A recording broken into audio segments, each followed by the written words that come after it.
Now it's our time for our 2018 commencement address. Please welcome the Honorable Barney Frank.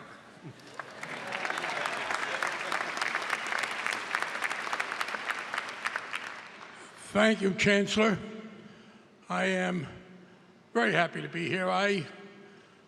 One part of my biography that got left out is my 8 years as a member of the Massachusetts House of Representatives. And I will tell you that as I recall, as a matter of deep commitment to equity and excellence, I believe I voted for the highest possible appropriation for the University of Massachusetts every one of those 8 years. And it is a shame that the distinguished faculty and staff and the students are not better treated. I also want to acknowledge reference to the financial reform bill, which I sponsored. It is usually referred to as Dodd-Frank. I abstained from using the phrase mostly because, in my experience, when a politician refers to himself in the third person, he looks like a pompous twit. So I try to. But I do want to say this, because I don't want people to get too upset. A bill did go through that made some changes in it. I wouldn't have voted for that bill, but please don't accept the argument that it destroyed it. In fact, I will just say this. I don't want to be partisan. Well, I do, but I won't be. As of the bill being signed into law, the framework for regulating financial institutions that we set up is today in much better shape than Donald Trump's negotiations with North Korea.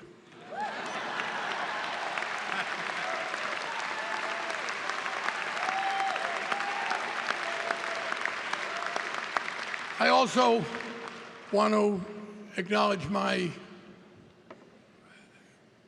good feelings at seeing Marty meet again. Marty and I were colleagues for his entire congressional service, and he was an outstanding member of Congress. He was a pioneer on the issue of reducing the illegitimate influence of money in our politics, and I am glad to be here with him today. I also am glad to share the platform with Mr. Ricketts. As I listened to his itinerary, it seems to me he gives a new meaning to the phrase commuter school. I am also almost inspired by his coming back 35 years later. In 1967, I abandoned a PhD course of study to go into politics, and I think, Bobby, I admire what you did, but I think I'm probably a little bit past the sell-by date, so I'm probably. But I did think about, well, what if I were going to write a thesis, and that's what you're going to hear the précis of. I have written 2 books. Let me say, I just one other apology I want to make. You heard the titles of the books. One was called Frankly Speaking. One was called Frank, an autobiography. I just want to tell you, the author has very little control over the title. Apparently, publishers cannot resist puns. So on the 2 occasions I wrote a book, Frank got into the title. I'm going to try to resist that for the 3rd book. And the 3rd book I'm going to write, it's the PhD thesis that I won't offer, because if I was going to offer it, it would be in the field of economics, and I was a political scientist. Now, I am telling you, it's a somewhat arrogant thing that I'm proposing, but I think, frankly, my associates have tended to discount that after all these years, so I'm going to go ahead with it. I am very interested in economics, but I am not very good at mathematics. And economics, decades ago, became a field in which you need a great deal more mathematical proficiency than I ever had. So as a result, I've considered myself a good consumer of economic analysis and theory, but not a producer of it. But having said that, I do want to propose an immodest economic advance. Namely, I think it is time for us to improve on John Maynard Keynes, the greatest economic mind of the 20th century and not of all time. But it's time for us not to disregard Keynes or correct him, but to add to him. 85 years ago, there was a fear in the United States and elsewhere in the world that capitalism as an economic system was going to fail because of the Great Depression and because of the political anger of the Great Depression. And there were people who shared the view that capitalism unvarnished had failed to do what it was supposed to do for a good society. And let me just say as an aside, I'm very pleased to look at the list of degrees here and see a very healthy mix of people who will be pursuing profit in the private sector and people who will be doing public service, people in business administration, people in the health. A healthy society needs both a vigorous private sector and a well-financed and well-run public sector, and efforts to put them against each other do us harm. But what Keynes did was to come to the rescue of a private free market system that was failing to produce in two ways. First, it was failing to produce a steady level of growth, of an increase in the overall wealth. And secondly, because of that, it was leaving many, many of the people in that society bereft of what they needed to live on. And Keynes said, look, it is now going to be, well, he didn't say it was now going to be, he said it should be, and people like Franklin Roosevelt and others implemented it. What he said was it should be the responsibility of the government of any country to promote economic growth. Now that sounds today like, a truism, but it wasn't before. Before Keynes, it was not seen as an active job for the government. You let what happened, happened. Calvin Coolidge, a former governor of this Commonwealth, said that the business of government is business. It wasn't up to the government to deal with that. Keynes revolutionized our idea of the role of government by saying, look, you got a responsibility. You can't just sit there. You've got to increase growth, and you do that by promoting demand in various ways. And that synthesis has worked very well for many years. And I give you an analogy to the financial reform. At the same time in the 30s, Franklin Roosevelt was presiding over a set of new rules for the financial industry to deal with the abuses in the stock market that had marked the 20s and before. And in both cases, the model of economic growth that Keynes said was the responsibility of government and rules for making sure that the financial industry conducted itself responsibly, they were put into place under Franklin Roosevelt and pretty much did their job for the next, 50 years or so. But by the 80s, both models were breaking down. People in the financial industry, thanks to computer technology, they found great new ways to do things. And we had an undermining of the rules that made financial institutions behave responsibly. That's what we dealt with in the legislation that we were able to pass. That's gotten a lot of attention. Less attention has gotten to this. Yes, it was important that we follow the model of John Maynard Keynes and that the government promote growth, because that's good for everybody when you have more goods and services. But by the 80s, the phenomenon of globalization took effect. And globalization didn't always have the beneficent effects it had in Mr. Ricketts' case. With globalization in the economy, advantage shifted in the wealthier countries to people who were more skilled, who were more educated, who had more access to education because of their family backgrounds. People up until the 80s in America who had no particular skill except a willingness to work, a willingness to go into the automobile factory or the glass factory or the rubber factory and work hard, the willingness to go into a building trade and work hard. Those were people who did well. And because of a combination of international economic integration and the increased technological component of work, growth as of the 80s began to have very differential impacts on different people in our society.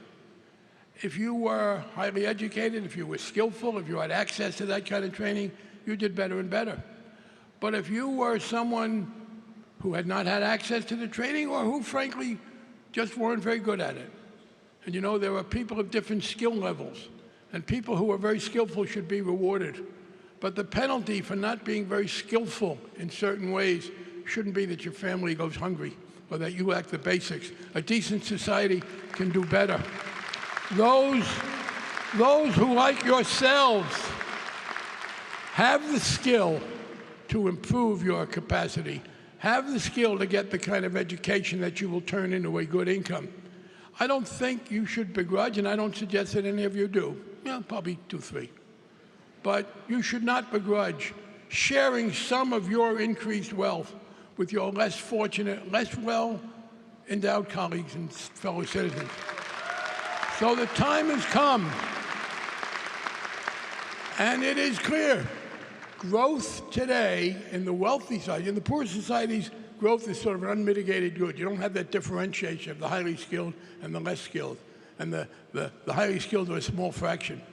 But in advanced societies today, Western Europe, the United States, Japan, the wealth that is generated by growth is very unequally distributed. Now, this is not a call for equality. Equality doesn't work. You shouldn't be equal. People should be having the incentive to do better. But there should be some limits to inequality. And I'm talking now, and this is different, we're not talking now just about the very poor, for whom I've always had some interest.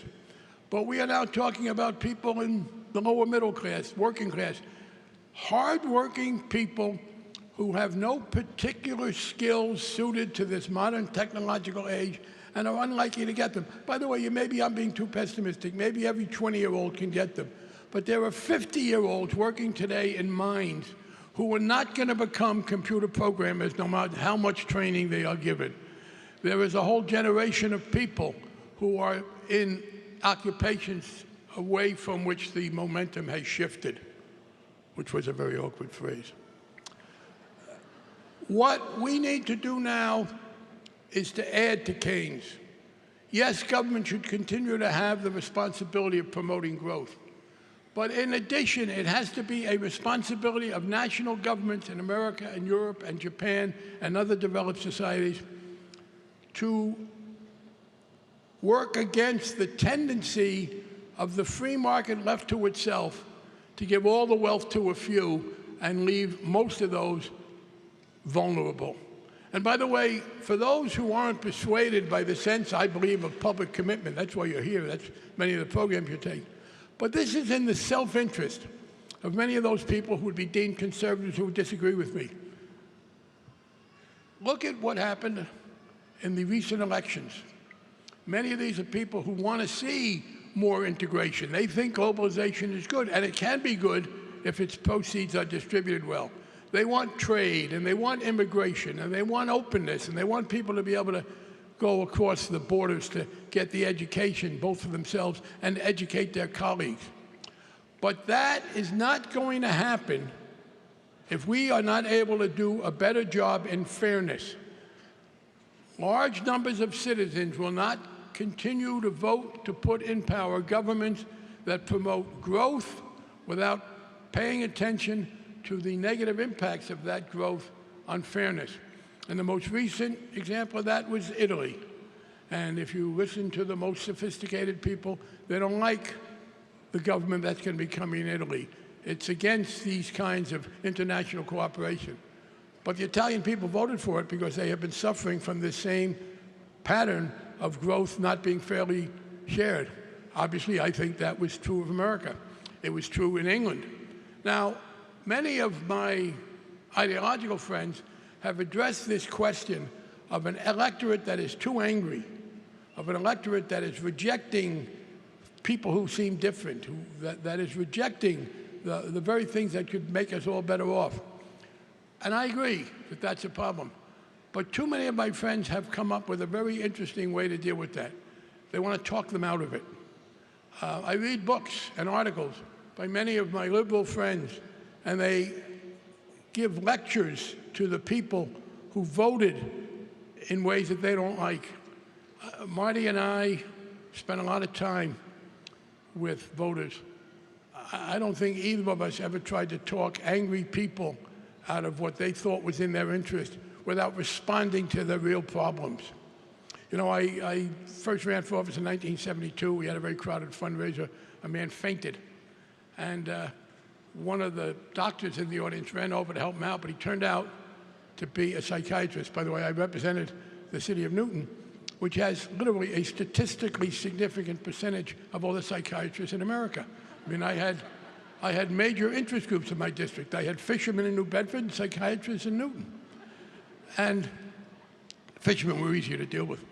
But one of the psychiatrists rushed over to minister to this man who has fainted. And his son, this may be apocryphal, but it makes the point. His son turned to his mother, the psychiatrist's wife, and said, "What's Dad going to do? Talk him out of it?" No, you can't talk a man out of fainting. You can't talk angry people who have been treated unfairly out of objecting to a system that treats them unfairly. So my thesis that may get written but won't be submitted is it's time to take one step after Keynes to protect the role of the government in generating wealth, but to adopt, and by the way, many liberals say, yes, we agree. We're going to promote growth, and then as a next step, we'll take care of distribution. That doesn't work.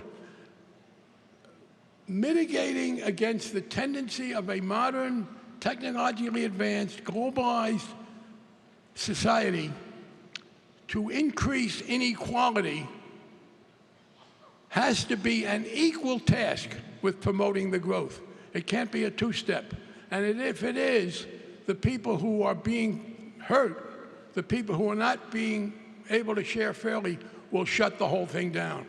So I thank you for being my thesis committee before I had to go through writing it. And I will, I hope, be able to put this down on paper.